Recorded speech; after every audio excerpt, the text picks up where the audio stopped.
السلام عليكم ورحمة الله وبركاته وصاحبك شاهد بيساني مدمينس أرق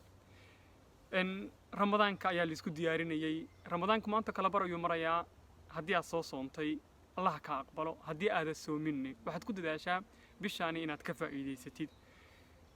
waxaan kula wadaagayaa yar aan saaxiibana ahnay ayaa wuxuu ila wadaagay buug xusuus qora oo qoray qayb yar oo kamid ah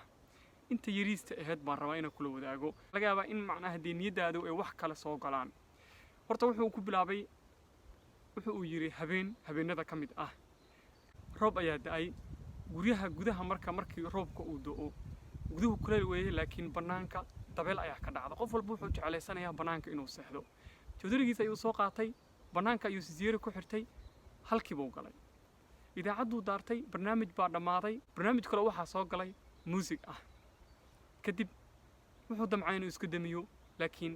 waxa bilaabatay hees waxayna ku bilaabatay nafyay calwaaha noqon nasiibkana ha u caroon haddii calafka ha ceshaday cudeen way tagtay ilow dhegtu u sii dhigay inkastoo heesaha uu dhegaysan jirin sida uu ii sheegay haddana dhegta ayuu u sii dhigay taasi marka uu maqlay waxa uu raaciyay maana kari kara waxay tahay cudun way tagtay ilow macnaha haday qofkii ka tagay way tagtay ilow miyaan kari karaa buu yiri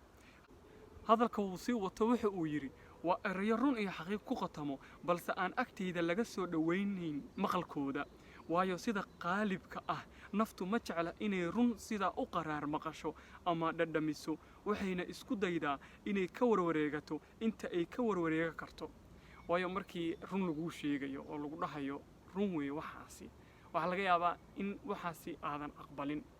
waayo waxay dantaada waxa aanu kuugu jirin haddii lagu yiraahdo waxaan dan kuuguma jirto laakiin aysan danna ku ahayn ma aqbalayso runta lagu sheegayo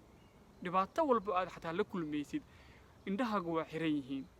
hadalka markuu intaas sii wada waxa uu ku sii daray habeenkaasi heestaasi markii aan maqlay inta ugu horeysay cudun waa tagtay ilow baan YouTube-ka ku qoray wuxuu yiri heestaasi 10 mar baan waxaan ku dhageystay meesha aan jiifay inta aan dhageysanayay ilmadu way iga da'aysay mar walba aan damco inaan tiro way soo daadanaysay 10 mar markii hees walba Soomaalidu ay qaado waxa laga yaabaa 5 daqiiqo 6 daqiiqo inay socoto markii 10 heesood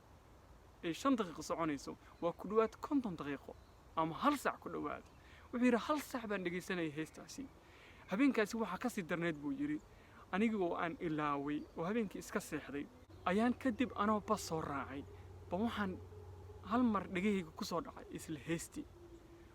waan isqabtay waan isceliyay waxaan ka baqay inaan baska ku dhex ilmeeyo waayo waxa jira heesooyin aad u tiro badan marka heeso waxa jira